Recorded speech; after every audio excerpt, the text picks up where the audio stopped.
Hi guys, you are most welcome to your channel. This is Ashif Ali. बच्चों, last class में हमने करे थे कुछ और प्रिंसिपल अपने कंप्लीट। आज की क्लास में हम देखने वाले हैं अपने आगे के नए प्रिंसिपल। वीडियो काफी इंपॉर्टेंट होने वाली है, प्लीज वीडियो को लास्ट तक जरूर देखिएगा। आइए चलिए शुरू करते हैं। सबसे पहला प्रिंसिपल आज की हमारी इस वीडियो का ये कहता है मैचिंग प्रिंसिपल। बच्चों, इसका मतलब क्या है? सिंपल सी चीज है। According to this principle, expense incurred to earn the revenue should be recognised as expense in the same year.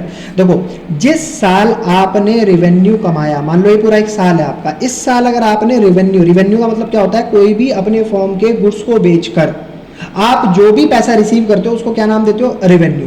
तो जिस ईयर में आपने रेवेन्यू जनरेट करा, जिस ईयर में आपने रेवेन्यू कमाया, उसी ईयर के अंदर आप जितने भी एक्सपेंसेस होंगे उनको रिकॉर्ड करेंगे। अगर रेवेन्यू रिकॉर्ड हो रहा है इस साल का, तो एक्सपेंस भी इसी साल का इसी में ही रिकॉर्ड किया जाएगा। अब यहाँ पर प्रॉब्लम क्या आती है? अब आप कहोगे हाँ सर ठीक है ना, रेवेन्यू हम रिकॉर्ड कर रहे हैं इस साल में, तो एक्सपेंस करने में क्या जा रहा है, हम कर लेंगे। लेकिन यहाँ पर सिचुएशन ऐसी आ जाती है जैसे depreciation is recorded due to this principle.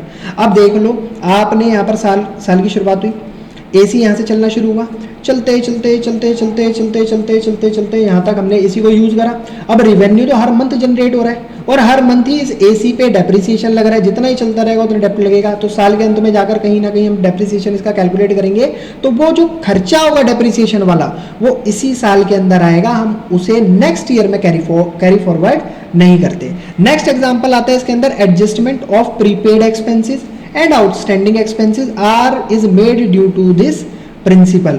तो जो भी हमारे प्रीपेड यानी कि ऐसे खर्चे जो हमने पहले पे कर दिए, जैसे फॉर एग्जांपल एक इलेक्ट्रिसिटी बिल को मैंने इस मंथ का तो पे करा ही करा, लेकिन जो नेक्स्ट मंथ था उसको भी मैंने इसी मंथ में पे कर दिया, तो वो हो गया मेरा प्रीपेड एक्सपेंसेस। या फिर जो मेरे आउटस्टैंडिंग एक्सपेंसेस हो गए, वो इस प्रिंसिपल के हिसाब से चलते हैं। मान लो इस साल तो मैंने फीस पे करी, अगले साल की भी इसी साल कर दी, तो वो इस साल में रिकॉर्ड नहीं होगी। वो जिस साल का खर्चा है वो उसी साल में जाकर रिकॉर्ड करा जाएगा। आई होप बच्चों आपको बहुत बड़ी तरीके से समझ आया होगा मैचिंग प्रिंसिपल। अब इसका उद्देश्य क्या होता है? जिस साल का जो काम है उसी साल रिकॉर्ड करा जाएगा, तो हमारी सारी चीज सही तरीके से मैच होती रहेंगी। तो ये इसका मतलब था। नेक्स्ट पॉइंट आता है हमारा डुअल एस्पेक्ट प्रिंसिपल। इसमें समझाने के लिए कुछ है नहीं, बड़ा सिंपल सा पॉइंट है इसका। तो देखो जी, हर मतलब डुअल एस्पेक्ट प्रिंसिपल ये कहता है कि हर ट्रांजैक्शन के हमेशा दो पहलू होंगे।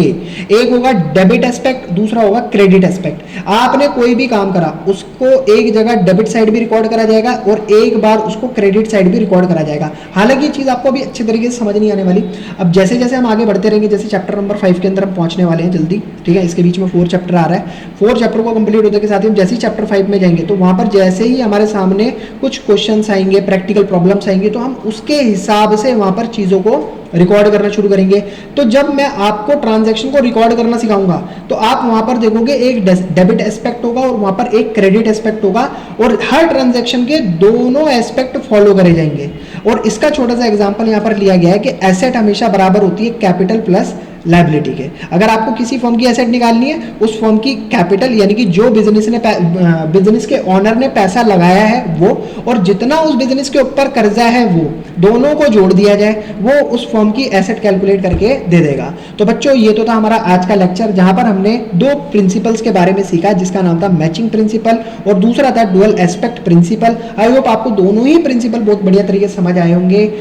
बच्चों, ये प्रिंसिपल 12 हैं और 3 मैं ऑलरेडी अगले जो प्रिंसिपल कॉन्सेप्ट था उसके अंदर आपको पढ़ा चुका हूं। ये हमारे प्रिंसिपल जो चल रहे हैं वो चल रहे हैं प्रिंसिपल कन्वेंशंस के, अकाउंटिंग कन्वेंशंस के प्रिंसिपल चल रहे हैं। तो इनको बहुत ध्यान में रखना है कि क्योंकि आपको पता है बिना रूल के किसी भी चीज को करना एक दिक्कत बड़ी समस्या खड़ी कर सकता है। तो आपको अगर प्रिंसिपल क्लियर है, आपको सारे रूल्स पता है, तो आप अकाउंटिंग उतने ही आसान तरीके से आप कर पाएंगे। समझने में कोई दिक्कत नहीं होगी, किसी तरीके की कोई परेशानी नहीं होगी। तो बच्चों, आज की वीडियो में सिर्फ इतना ही। फिर मिलेंगे आपसे अगली नई वीडियो में अगले नए लास्ट 2 प्रिंसिपल के साथ। तब तक के लिए धन्यवाद।